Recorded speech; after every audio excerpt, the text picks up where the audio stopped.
नमस्कार, मैं हूं मयूरिका और वीएनएम टीवी पर आप मेरे साथ देख रहे हैं मुद्दे की बात। आज मुद्दे की बात में उसी मुद्दे को उठा रही हूं जिस पर सत्ता पक्ष और विपक्ष दोनों ही लगातार बात कर रहे हैं और मुद्दा है अग्निवीर का। अग्निवीर योजना लोकसभा चुनाव 2024 में भी काफी छाई हुई रही। पिछले कई दिनों से अग्निवीर मुद्दे पर बात हो रही है। आज लोकसभा के नेता प्रतिपक्ष आसाम और मणिपुर के बाद उत्तर प्रदेश के रायबरेली दौरे पर रहे, जहां से उन्होंने इस बार लोकसभा में बड़ी जीत भी हासिल की है। राहुल गांधी ने रायबरेली में कीर्ति चक्र से सम्मानित कैप्टन अंशुमन सिंह के माता पिता से मुलाकात की।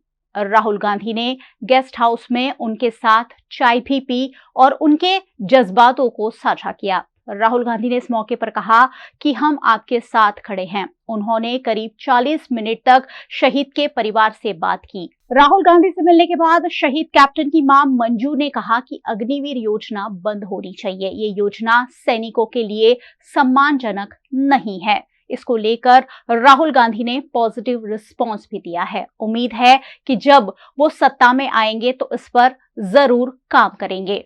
हस्बैंड फौज से ही रिटायर हुए हैं, बेटा भी फौज में ही गया था। तो उस पर भी मैं चर्चा की हूँ कि ऐसे फौज में ना हो कि 4 साल और उनको पेंशन ना, जो भी फैसिलिटी है इक्वल होना चाहिए। मैं इस पे भी डिस्कस करने आई थी। मुझे मौका मिला तो फौज के लिए मैं बहुत कुछ चाहती हूँ कि उम्मीद है कि साहब अगर उस ओहदे पे बैठेंगे आगे या विपक्ष में भी बैठे हैं तो मुझे पॉजिटिव मिला कि वो कुछ करेंगे। आपने भी राजनाथ सिंह का जिक्र हाँ, वहाँ भी मैं मिली, वहाँ भी पॉजिटिव मिला कि करेंगे और कर रहे हैं। वो तो 1 साल से कर ही रहे हैं। राहुल जी से मिलने की वजह मतलब आप लोग चाहती थी या राहुल जी चाहते थे? मैं इमोशनली थी वहाँ। मैं सोची राष्ट्रपति भवन में, तो मैं उनसे बोली मैं आपसे मिलना चाहती हूँ, क्योंकि उनका जब भी मैं स्पीच देखती हूँ सदन में, मैं बहुत सदन ये सब फॉलो करती हूँ न्यूज में, तो मुझे मन कर रहा था कि अगर सामने है तो मैं थोड़ा बात करूं। और तो उन्होंने सीधा बोला अभी तो टाइम नहीं है, पर आप नंबर दे दो।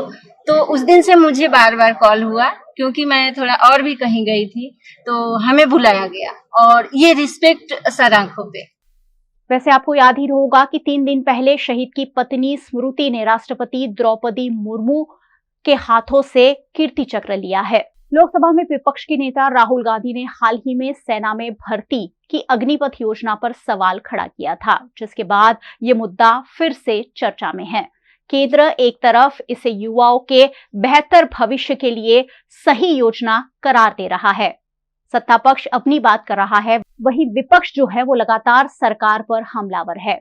योजना को वापस लेने की मांग की जा रही है। विपक्ष का कहना है कि अग्निवीर योजना में शामिल युवाओं को कई तरह की सुविधाओं से वंचित किया जा रहा है। उनके साथ अग्निवीर के नाम पर खिलवाड़ हो रहा है, जो उन्हें सेना में जाने पर मिल सकता था। अग्निपथ योजना की घोषणा के बारे में अगर आपको बताऊं तो 14 जून 2022 को इसकी घोषणा की गई थी और इसमें 17 से 21 वर्ष की आयु वर्ग के युवाओं को केवल 4 साल के लिए सेना में भर्ती करने का प्रावधान किया गया था, जिनमें से 25% को आगे 15 और वर्षों के लिए बनाए रखने का प्रावधान है। अगर मेरिट में अच्छा प्रदर्शन करते हैं तो उन्हें सेना आगे कंटिन्यू कर सकती है। सरकार ने बाद में ऊपरी आयु सीमा को हटाकर 23 वर्ष कर दिया था। अग्निपथ योजना के तहत आर्मी, नेवी और एयर फोर्स में 4 साल के लिए युवाओं की कॉन्ट्रैक्ट पर भर्ती की जाती है। ये भर्ती ऑफिसर रैंक के नीचे के सैनिकों की होती है। भर्ती होने पर पहले 6 महीने अग्निवीरों को अलग से ट्रेनिंग दी जाती है और उसके बाद जवानों को अग्निवीरों की तैनाती बॉर्डर पर या जहां जहां जरूरत होती है उस हिसाब से की जाती है। 4 साल बाद कार्यक्षमता के आधार पर उन्हें रेटिंग दी जाती है और रेटिंग देखकर एक मेरिट लिस्ट तैयार होता है, जिसमें से 25% अग्निवीरों को सेना में परमानेंट कर दिया जाता है। बाकी के 75% जवान जो है वो वापस आकर कोई और नौकरी या फिर और कुछ कारोबार अपना कर सकते हैं।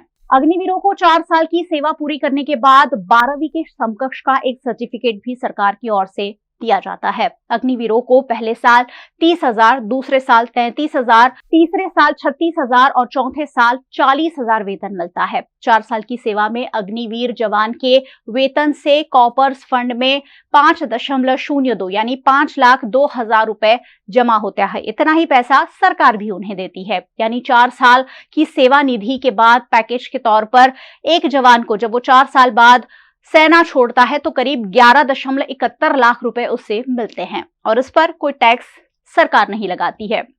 हाल ही में अग्निवीर अजय कुमार के परिजनों को मुआवजा देने को लेकर काफी विवाद हुआ और विवाद तब तेज हो गया जब राहुल गांधी ने यह दोहराया कि शहीद के परिवार को आज तक मुआवजा नहीं मिला है और आरोप भी लगाया कि मोदी सरकार अग्निवीरों के साथ भेदभाव कर रही है। कांग्रेस नेता ने कहा कि मुआवजे और बीमा में फर्क होता है। कांग्रेस के नेता राहुल गांधी ने इस पर एक वीडियो अपने सोशल मीडिया पर शेयर कर देशवासियों को संदेश दिया था कि शहीद अग्निवीर अजय कुमार के परिवार को आज तक सरकार की ओर से कोई मदद नहीं की गई है, जबकि सरकार ने कहा था कि उन्हें उनका मुआवजा दे दिया गया है। शहीद के परिवार को सिर्फ बीमा कंपनी ने ही पैसे दिए हैं। जो पैसे मिले हैं वो बीमा यानी इंश्योरेंस के पैसे हैं। सरकार की तरफ से जो मदद शहीद अजय कुमार के परिवार को मिलनी चाहिए थी वो नहीं मिली है। नमस्कार। संसद में अपने भाषण में मैंने कहा सत्य की रक्षा हर धर्म का फाउंडेशन है। जवाब में राजनाथ सिंह जी ने शिवजी की फोटो के सामने पूरे हिंदुस्तान को, देश की सेना को और अग्निवीरों को कॉम्पनसेशन के बारे में झूठ बोला। मैंने अपने भाषण में कहा था मेरी बात मत सुनिए, उनकी बात भी मत सुनिए, अग्निवीर के परिवारों की बात सुनिए। कोई सहूलत नहीं मिली ना सेंट्रल गवर्नमेंट, पंजाब सरकार ने दी हमें, चलो जो भी है मनता हक, तो सेंट्रल गवर्नमेंट ने कुछ नहीं दिया हमें। बोलते आएंगे पैसे, इलेक्शन आ रहा है, वो आ रहा है, ना जाने कब आएगा। शहीद अजय सिंह जी के पिता ने मेरे और रक्षा मंत्री के भाषण सुनने के बाद ये बयान दिया है। जो राजनाथ ने कल बयान दिया कि 1 करोड़ रुपए का शहीद के परिवार को दे चुकी है, सानू कोई मैसेज नहीं, ना कोई पैसा आया हाल तक। राहुल गांधी बहुत बार कार्य सदन में बैठा करें भी शहीद के परिवार को इन्हें बनती जो सहूलत मिलनी चाहिए। अग्निवीर योजना बंद होनी चाहिए, रेगुलर भर्ती होनी चाहिए। रक्षा मंत्री जी ने संसद में शहीद अजय सिंह जी के परिवार से, अग्निवीरों से, सेना से और देश के युवाओं से झूठ बोला है। रक्षा मंत्री जी, आप इन सब से माफी मांगिए।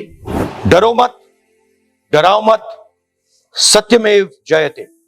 वैसे सरकार की ओर से दावे किए जा रहे हैं, इन दावों में कितनी सच्चाई है ये तो सरकार और शहीद का परिवार ही जाने, लेकिन देश यही चाह रहा है कि अग्निवीरों को भी कहीं ना कहीं वही सम्मान मिले जो शहीदों को मिलता है। अगर देश की सुरक्षा में कोई शहीद होता है तो उसे शहीद कहा जाना चाहिए। अग्निवीरों को भी वही आर्थिक सहायता मिलनी चाहिए उनके परिवार को, क्योंकि इकलौते वारिस भी होते हैं कई बार, और ऐसे में शहीदों को वो दर्जा देने की मांग देश में तेज होती जा रही है। वैसे जब चुनाव में बढ़ चढ़कर ये मुद्दा उठाया गया तब सरकार भी कहीं ना कहीं अग्निवीर योजना को लेकर थोड़ी सी संशय में तो है ही कि उसमें थोड़ा बहुत कुछ बदलाव तो होना चाहिए। हो सकता है आने वाले कुछ सालों में अग्निवीर योजना में बदलाव देखने मिले। 4 साल बाद जिन जवानों को ट्रेनिंग देने के बाद देश में छोड़ दिया जाता है, हो सकता है वो गलत हाथों में पड़ सकते हैं, हो सकता है वो आतंकियों के हाथों में पड़ सकते हैं, हो सकता है कोई देश उनका गलत इस्तेमाल कर सकता है, और ऐसे में अग्निवीरों के लिए सरकार को कोई ठोस योजना जरूर बनानी होगी। मुद्दे की बात में आज बस इतना ही। मुद्दे की बात को आप VNM टीवी पर देख रहे हैं। यूट्यूब चैनल है VNM टीवी का, सब्सक्राइब कर लीजिए अगर अब तक नहीं किया है तो, और बेल आइकन जरूर प्रेस कर दीजिए ताकि VNM टीवी का हर अपडेट सबसे पहले आप तक पहुंच सके। फेसबुक पर देख रहे हैं, शेयर जरूर कीजिए। अग्निवीर योजना पर जानकारी होना सभी के लिए जरूरी है। आप हमें OTT प्लेटफॉर्म्स पर देख रहे हैं, डेली हंट, वोडाफोन टीवी, जियो टीवी और जियो टीवी फाइबर। 498 नंबर के चैनल पर VNM टीवी को 24 घंटे लगातार देखा जा सकता है। देखते रहिए VNM, जुड़े रहिए VNM के साथ। नमस्कार।